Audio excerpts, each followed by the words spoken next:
تعلقات کا انقطاع کس شکل میں ہو رہا ہے قرآن شریف. مہر جو ہے وہ تو دینا ہی تھا, وہ دیا.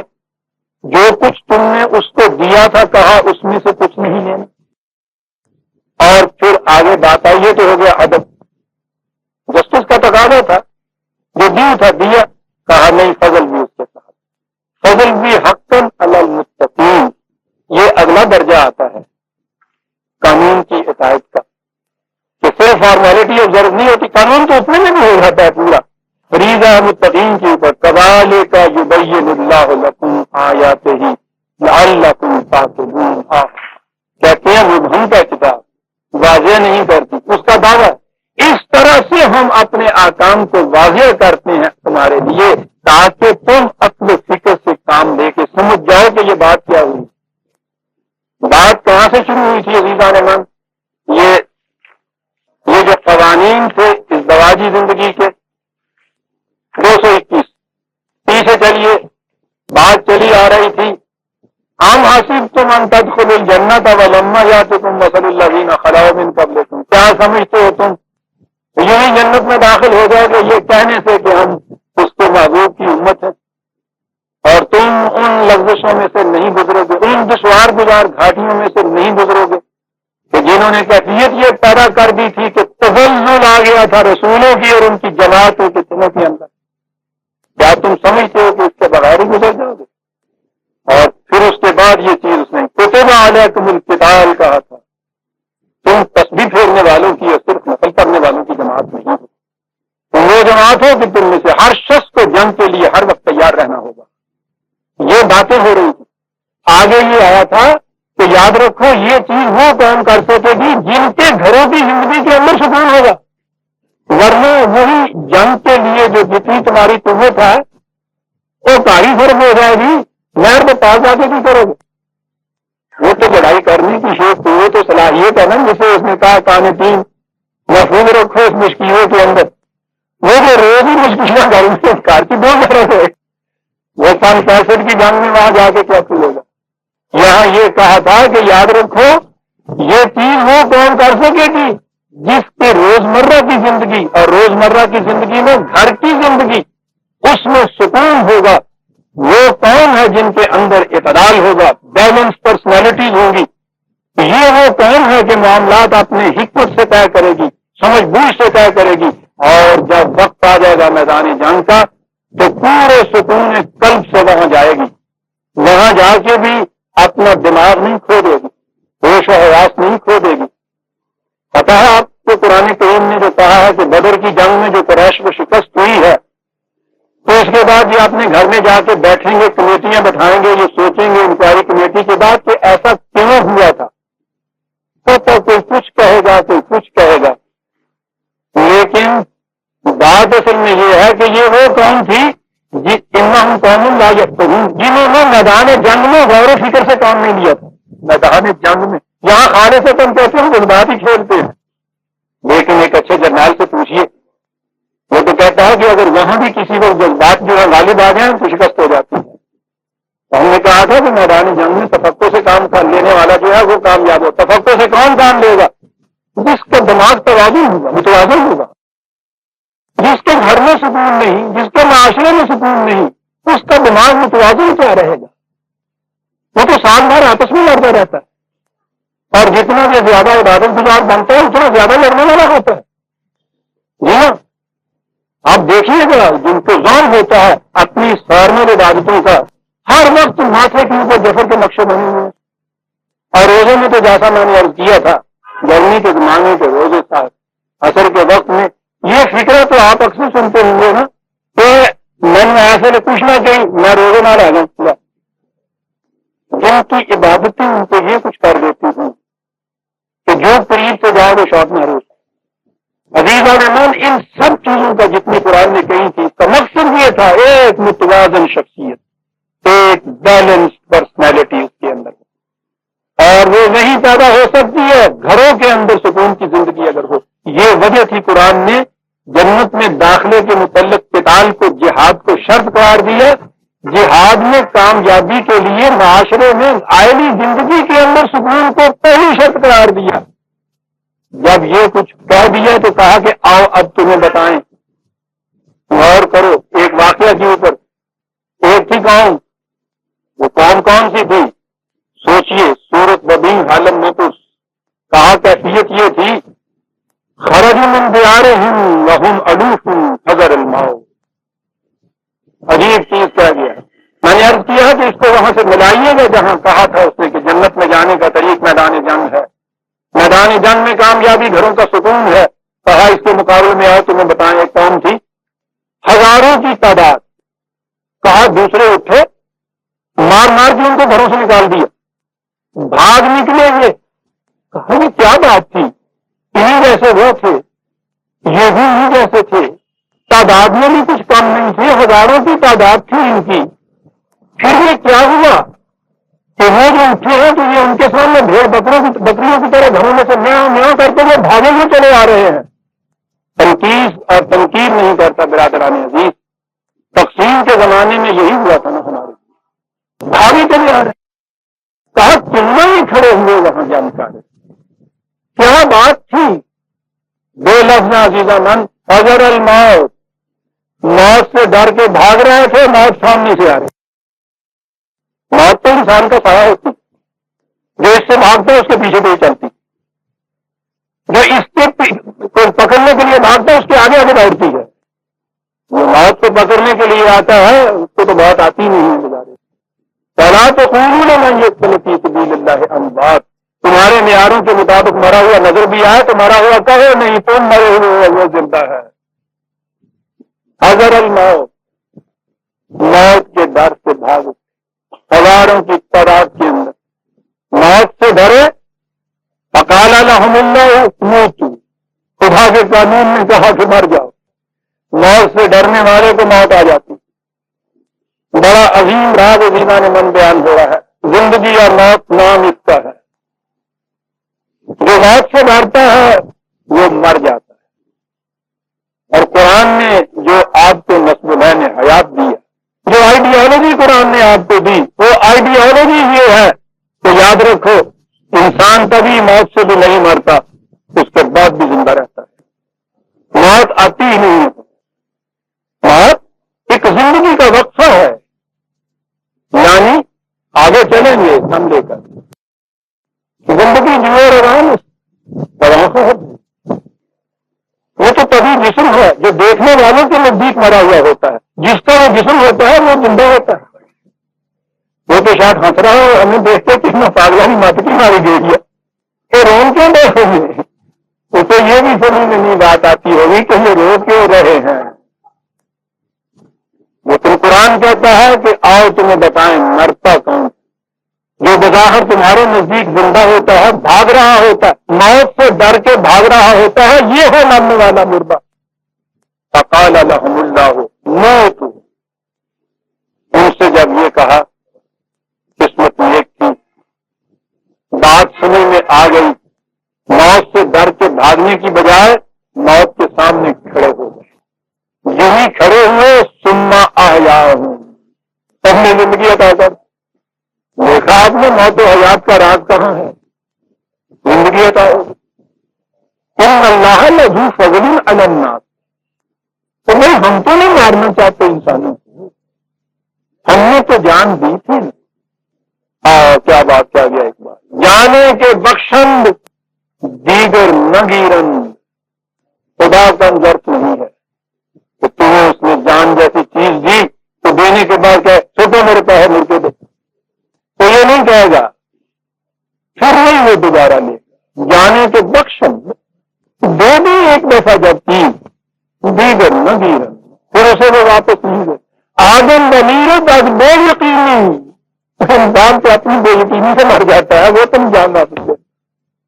ان اللہ لذو فضل علی الناس، ہم تو نو انسانی کے اوپر بڑے صاحب فضل و کرم واقع ہوئے۔ جان دینے کے بعد، دے دینے کے بعد واپس دے لینا، یہ کسی سخی کریم کا کام نہیں ہے، ہم نے واپس لے۔ ولکن اکثر الناس لا یشکرون، مصیبت یہ ہے اکثریت لوگوں کی ایسی ہے کہ جو اس بات کی قدردانی نہیں کرتے، خطاب گزاری نہیں کرتے، بات سمجھتے نہیں کہ انسان مرتا کس طرح سے ہے۔ یاد رکھو، آؤ تمہیں بتائیں زندگی کا راز، وقاتلوا فی سبیل اللہ، جنگ کے لیے، لیکن ہر جنگ کے لیے، مظلوموں، کمزوروں اور ناتوانوں کو غصب اور ایکسپلائٹ کرنے کے لیے نہیں، معصوم قوموں کے خون سے جسم کے قطرے خون کے نچوڑنے کے لیے نہیں، قاتلوا فی سبیل اللہ۔ اور اب تو آپ کو معلوم ہوگا برادران عزیز، قرآن جب سبیل اللہ کہتا ہے تو اس کے معنی کیا ہوتے ہیں؟ فی سبیل اللہ جب کہتا ہے خدا کی راہ، اگر کسی فرد کے فائدے کے لیے، کسی خاندان، قوم، گروہ، نسل کے فائدے کے لیے کچھ آپ کرتے ہیں تو وہ ان کی طرف منسوخ کیا جاتا ہے کہ یہ ان کے لیے ہے۔ جب آپ کوئی چیز نو انسانی کی عالمگیر منفعت کے لیے کرتے ہیں تو خدا کہتا ہے یہ ہمارے لیے تم، قاتلوا فی سبیل اللہ، خدا کی راہ میں جنگ کے لیے، نو انسانی کی منفعت کے لیے جنگ کے لیے۔ یہ میرا ترجمہ نہیں، میرا مفہوم نہیں، قرآن نے یہاں سب سے پہلے اجازت دی ہے جنگ کی سورہ حج کے اندر 40ویں آیت 22/39-40، یہاں کہا ہے کہ ہاں اب تمہیں بھی اجازت ہے کہ تم میدان جنگ میں نکلا، کاہے کے لیے نکلا؟ کہا کہ اگر یہ کچھ ہم نہ کرتے رہیں تو سرکش جماعتیں اتنی چڑھ گئی کہ یہ عیسائیوں کے گرجے، یہودیوں کے سامنے، راہبوں کی کوٹڑیاں، تمہاری مسجدیں، یہ عبادت گاہیں، یہ پرستش گاہیں، کوئی بھی محفوظ نہ رہے، ان کی حفاظت کے لیے اٹھو اور ظالم کی چڑھائی میں رہو۔ اسے جنگ فی سبیل اللہ کہا گیا۔ دوسری جگہ کہا گیا ہے کہ دیکھو مدینے کے مومنین، سنتے نہیں ہو، وہ مضمون بستی کے رہنے والے پکار پکار کر کہہ رہے ہیں کہ اے خدا ہمیں ان ظالم رہنے بستی والوں کے ہاتھوں سے نجات کی شکل کو پیدا کر، اپنے ہاں سے کوئی ہمارا مددگار بھیج، پکار رہے ہیں، فریاد کر رہے ہیں۔ تو ہم نے وہاں کہا تم سنتے نہیں ہو، یہ ہمیں پکار رہے ہیں اور تم چپکے سے بیٹھے ہوئے ہو۔ کہنے والا کیا سکتا ہے نہیں، تم پکار تو آپ کو رہے ہیں۔ کہا کہ جو مضمون ہمیں پکارتا ہے اس کی پکار کو ہمارا لشکر سنتا ہے، تم حزب اللہ ہو۔ میزان مان، یہاں بھی جب مملکت کے اوپر خطرہ آتا ہے اور کوئی پکارتا ہے خطرے کے لیے تو آپ کو معلوم ہے نا کہ اس خطرے کی پکار کا جواب کون دیتا ہے؟ وہ جو آپ کا حزب ہوتا ہے، آپ کے افاقر ہوتے ہیں، آپ کے جلوس ہوتے ہیں، وہ اٹھتے ہیں نا، وہ جواب دیتے ہیں نا نہر پہ کھڑے ہو کر۔ تو کہا سنتے نہیں ہو، ہمیں پکارے ہیں، تم بیٹھے ہوئے ہو۔ کہا جا سکتا تھا کہ اللہ تعالیٰ تم اتنی قوتوں کے مالک ہو، تم چاہو تو اپنے ایک اشارے سے پورے کا پورا وہ ملک جو ہے بھسم ہو کر رہ جائے تو یوں نہیں ہوا کرتا۔ ہر مملکت میں فوج رکھی ہوتی ہے، ہماری مملکت میں بھی فوج ہے، تمہارے مومنین تم ہماری فوج، ہمارا وعدہ ہے تمہارے ساتھ، لاغلبن انا ورسلی، جس فوج کے ساتھ ہم اور ہمارے پیغمبر ہوں گے وہ فوج یقیناً غالب آئے گی، یہ ہمارا وعدہ ہے، کرنا تم نے جاتے نا۔ قاتلوا فی سبیل اللہ واعلموا ان اللہ سمیع علیم، فریادوں کا سننے والا، دلوں کی حالتوں کو جاننے والا، اور جان ہی کی نہیں اس کے علاوہ اور بھی ضرورت پڑا کرتی ہے۔ من الذی یقرض اللہ قرضا حسنا فیضاعفہ لہ اضعافا کثیرۃ، مال کی ضرورت پڑتی ہے اس کے لیے، خدا کو مال دو بطور قرض، کیا بات ہے، ٹیکس نہیں مانگتا، زبردستی وصول نہیں کرتا، قرض دو، قرض حسن۔ دیکھیے بھائی ہم سے معاملہ کر کے دیکھو، سود تو ایک پائی بھی اپنی اصل پہ لینا جو ہے حرام، اور قرض حسنہ جو دیا جائے گا اس کے لیے کہا کہ ہم تمہیں کتنا ہی زیادہ گنا بڑھا کے واپس دیں گے، کتنا ہی بڑھا کے۔ ربا کے لیے بھی اضافہ مضافہ وہاں آیا ہے اور شدت سے حرام قرار دیا ہے۔ انسان کی مدد کرتا ہے قرض کے طور پر، اس سے اگر اصل سے زائد ایک پائی بھی لیتا ہے تو جرم عظیم۔ قرآن نے کہا یہ اعلان جنگ ہے خدا اور رسول کے، کہتا قرض دو، ہمیں قرض دو، دیکھو ہم کتنا بڑھا چڑھا کے تمہیں دیتے ہیں۔ 2-4 منٹ زائد لے لوں گا، میرا بھائی شفاعت بھی یہ کیا کرتے ہیں کہ تم 3 منٹ دیر میں آتے ہو آپ جلدی ختم کر دیتے ہو۔ قرض کیسے بڑھا کے دیتا ہے، وہ کیا چیز ہوتی ہے؟ سواری کرنے والے جانوروں کو آپ نے دیکھا ہے، ضرورت ان کو ہوتی ہے چلتے چلتے بھاگتے بھاگتے ادھر بھی مارا ادھر بھی مارا ادھر بھی مارا. اگر کیفیت ان کی یہ ہو کہ منہ مارا اور اس کو ہماری طرح سے نوالا چبایا چبا کے نگلا، نگلنے کے بعد پھر دوسرا نوالا منہ میں لیا تو وہ تو منہ کو مارنا نہیں چاہے، پیچھے وہ لگا ہوا ہوتا ہے کسان. ان کی تو صورت یہ ہوتی ہے کہ یہاں سے لے کے وہ اندر ڈالتے جاتے ہیں. لیکن یہ جو اس طرح سے اندر ڈالتی ہے وہ دوسرے بدن نہیں بن سکتا، وہ اسٹور میں صرف جاتا ہے پھر وہ بیٹھ جاتے. اس اسٹور میں سے پھر اندر سے آؤں کر کے آپ کو پتا نا اتنا بڑا گولا لیتے وہ رکھتے پھر اس کو وہ چباتے پیستے اور اس پیسنے کے بعد وہ جو اتنا سا گولا بظاہر جس میں سے کچھ ذرا سا نکلنے تھا یہ بھی اس کے ساتھ یہ زبان منہ کا لعاب بھی ملتا ہے، پستا ہے، یہ سارے کا سارا جزو بدن بنتا ہوا چلا جاتا ہے. یہ جو عمل ہے اس قسم کے خام چارے کو اس طرح جوالی سے پیس کر جزو بدن بنانا اسے قرض کہتے ہیں.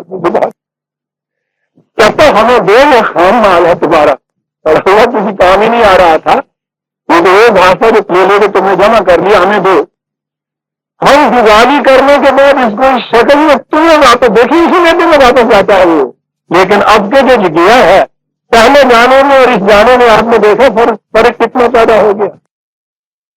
وہ ہمارے جان تھا وہی تھا، اگر وہ ویسے تو ویسا ہی رہتا بیمار ہو جاتا جانور. یہ جو دوبارہ واپس اس کو دیا ہے اس میں وہ اس کا ذرہ ذرہ جزو بدن بن گیا.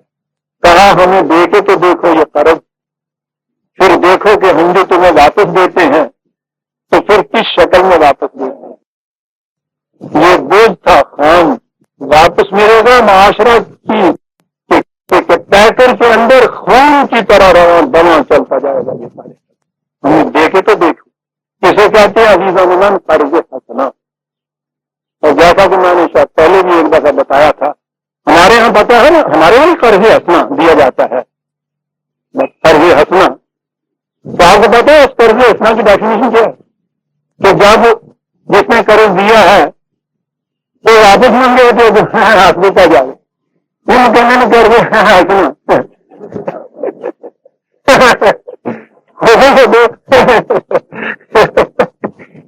کی کرنا قرض حسنا لے کے دینے کی نیت ہی نہیں ہوتی. اس کے بعد بینک سے لیا ہوا تو پتا ہے کہ مہینے کے بعد 6% 10% پڑ جائے گا. مہاجن سے لیا اس کو پتا ہے، پٹھان کا لیا ہوا تو آپ کو پتا ہی ہے. لیکن ایک یہ قرض حسنا ہوتا ہے جس بیچارے نے ایک پائی نہیں لینی اس کے اوپر تو اس کی صورت یہ ہوتی ہے کہ واپس ملے تو قرض حسنا ہوتا ہے. وہ خدا کا قرض حسنا اس طرح سے واپس ملتا ہے. عزیزان من دو لفظ آئے ہیں واللہ یقبض، لوگ بھی لیتے ہیں تو داد والا بھی لیتا ہے اور یقبض ہو قبضہ کرتا لیتا ہے، خدا بھی لیتا ہے. واللہ یقبض لیتا ہے یہاں تک تو یہ ٹھیک ہے کامن یب سوتے اور بڑھا کر لوٹاتا ہے. لیتا وہ بھی ہے. دو لفظ واللہ یقبض و یبسط، لیتا ہے بڑھا کر لوٹاتا ہے. وَإِلَيْهِ تُرْجَعُونَ، اب بات یہ ہے کہ تمہارا ہر قدم اسی کی طرف اٹھتا ہوا چلا جاتا ہے. یاد رکھو زندگی چاہتے ہو تیار رکھو اپنے آپ کو ہر وقت میدان جنگ میں جانے کے لیے اور اس سے پیشتر امن کی صورت میں مال اپنا اس مقصد کی صرف کرتے چلے جاؤ.